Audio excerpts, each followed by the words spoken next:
Yo, yo, what's good with y'all boys? Damelocks on the scene, you feel me? Sliding like I ain't never left. I'm supposed to be watching this new Star Wars show called what is it? Star Wars Acolyte.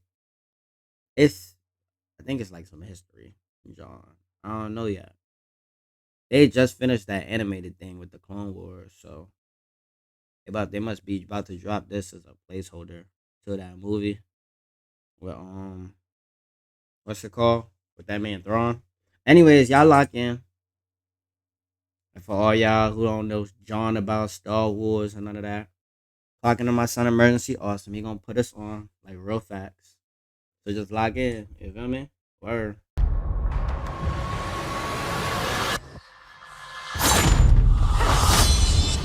Who trained you? Niggas using force with fucking knobs. Sorry, you know what I'm saying? They're using the force with knobs. What the heck?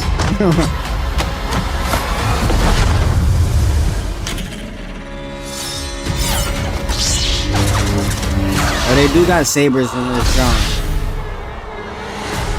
I'm about to say. Like, why Welcome they back, using everyone. knobs? It's Charlie. Star Wars dropped a brand new Acolyte trailer with a much longer fight scene between the characters, so we'll break it It's all that down. son I know from, there are a lot of questions about how they're going to plug in the from plot that hole show. because supposedly the That Jedi High Netflix show. Council didn't know about the thought. Sith for about 1,000 years. Like, they thought they were dormant for 1,000 years. How can all these Jedi and Jedi Masters see the Sith in the trailer and the High Council didn't learn about the Sith's return at that point, 100 years before Phantom Menace? They also released about 10 minutes worth of footage after the Phantom Menace re-release in theaters. I had a chance to see that. It's actually way better than any of the trailers that they've released online. It explains a little more of what's going on, and it's like the full version of this fight scene that seems like it goes down in episode 1. So we'll break it all down. If you're brand new to the channel, I'll be doing videos for all the episodes. Be sure to subscribe to get them. Just starting at the beginning of the footage here is a much longer fight scene between May, the dark side acolyte, trying to eventually become the next Sith apprentice by going around killing all these different Jedi and Jedi Masters that are tied to her tragic backstory. The way they cut the footage, they want you to think that that Sith that we saw in the last big trailer is the actual reigning Sith Master at the time with the red Sith lightsaber, just because they have a Sith lightsaber with a Sith crystal. Technically, Sith lightsaber crystals are just regular Kyber crystals that Jedi use in their lightsabers that are made to bleed red. Sith basically take the lightsaber crystals and pour all their hate into them, bleeding them red. So like after Revenge of the Sith, for instance, Obi-Wan Kenobi takes Anakin Skywalker's second lightsaber with him and eventually gives it to Luke much later in the timeline during A New Hope. So Darth Vader needed to get a new lightsaber crystal so he could build his Sith lightsaber. He had to take that after killing another Jedi. But part of the idea here is that May has come to this cantina, not sure exactly which world this is on. Like, none of the footage they've released has actually told you which planets they actually visit during this besides Coruscant. I believe this is meant to be episode 1. She comes trying to kill Carrie-Anne Moss's Jedi Master Indara at this cantina.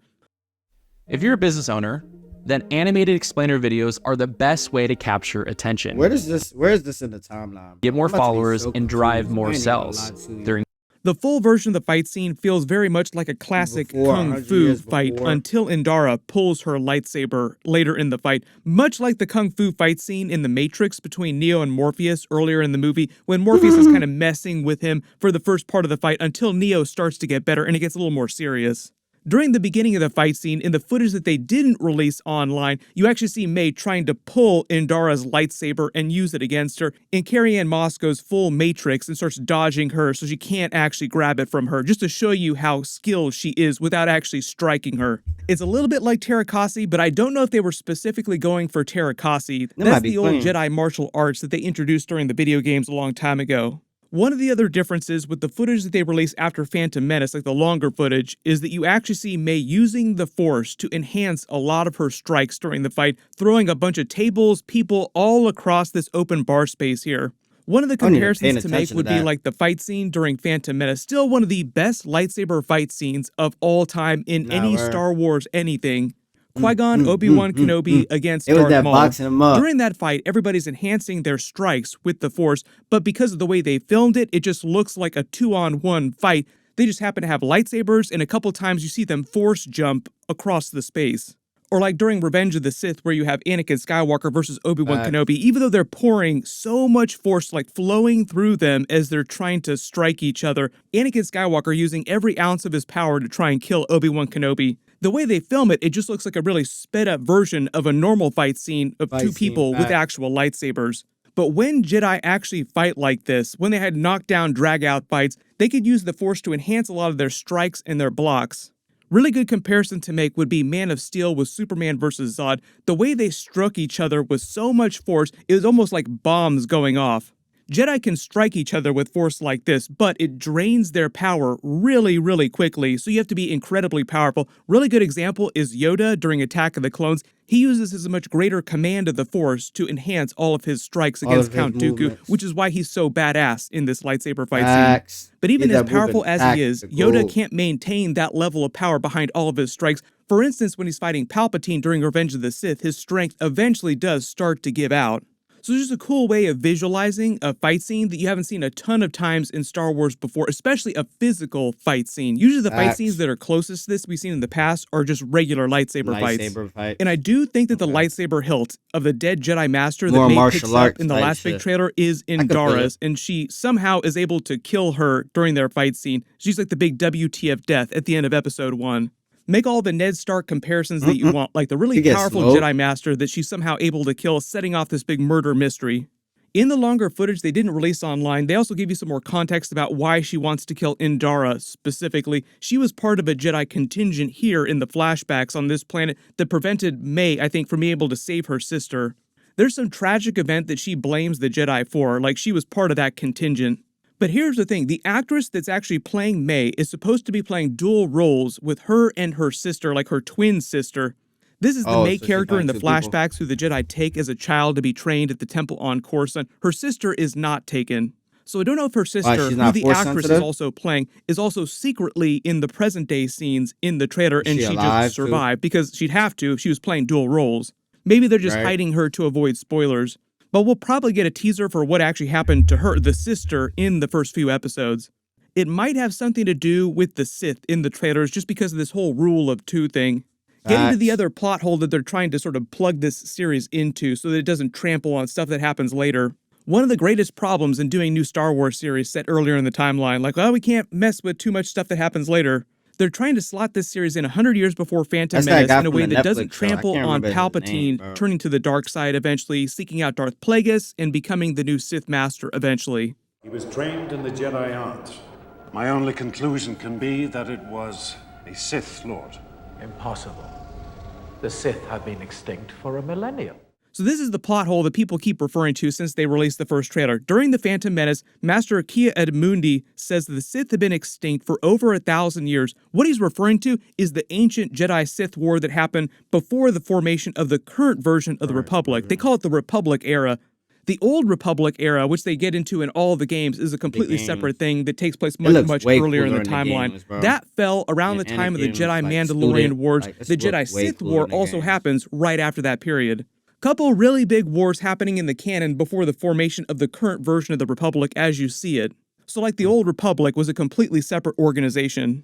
During the Jedi-Sith War, the Sith were still very great in number. Darth Bane is the only Sith to have survived the Jedi-Sith War, and that's why he developed the Rule of Two, so that they would be able to fly under the Jedi's radar for the next 1,000+ years. If you've been in a car accident, don't call an attorney. Use this AI app instead.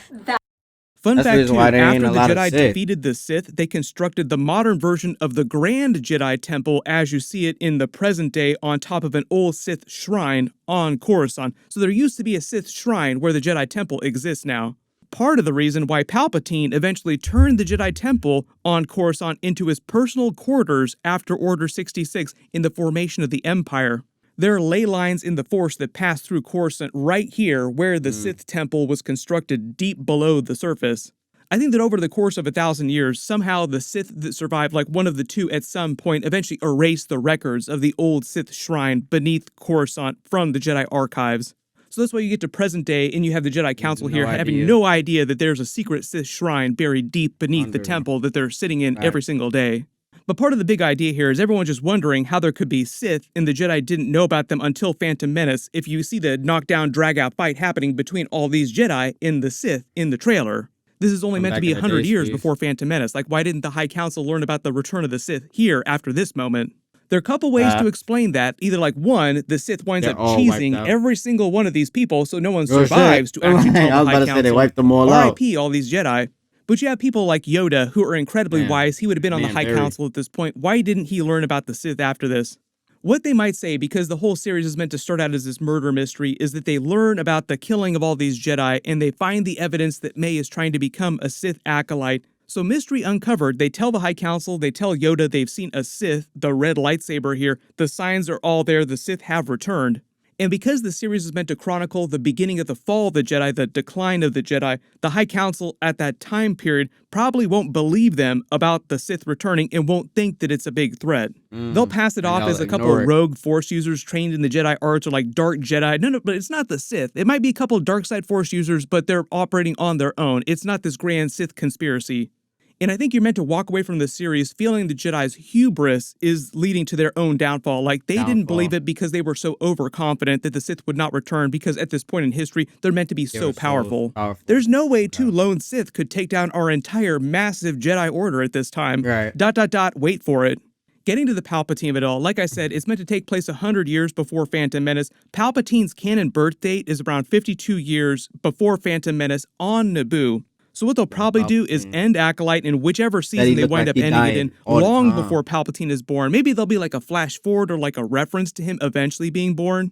But the actual main part of the timeline of the Acolyte series will end long before he's born, so that eventually Darth Tenebris can come along, become the new Sith Master, train Darth Plagueis, who then kills him to become the next Sith Master, then trains Palpatine, who kills Darth Plagueis to become the next Sith Master. They're just out here murdering each other, bro. Is that the apprentice only can be only ever become the next Sith Master by master. killing the previous master and then finding Yo. another apprentice, begetting the cycle like over and over again.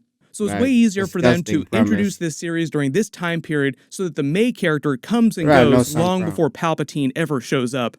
Kind of puts a bit of a Typist. ticking clock on her lifespan too. Like the minute you actually join the Sith, your lifespan shortens greatly. Life Facts, you already expectancy know not they're so gonna great. die, Just forget bro. about all this Palpatine returning somehow later in the I ain't sequel gonna lie, trilogy. bro. If there's any other Easter eggs or references you spotted in the trailers that I didn't talk about in the big Nah, this show looked like it's gonna be clean. Not gonna lie. But why would you want to be a Sith, bro, if you're gonna get murked all the time? Like, it really makes no sense.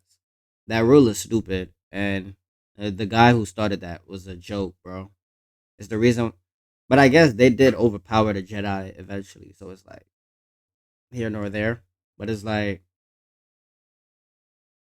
is that really was that really a good rule? Like, and you may as well just be a dark side user for all that, or like a regular rogue one on the block, or a Jedi. Like, anyways, y'all, this was cool. It looked like it's gonna be a little 1-2 on there. You know what I'm saying?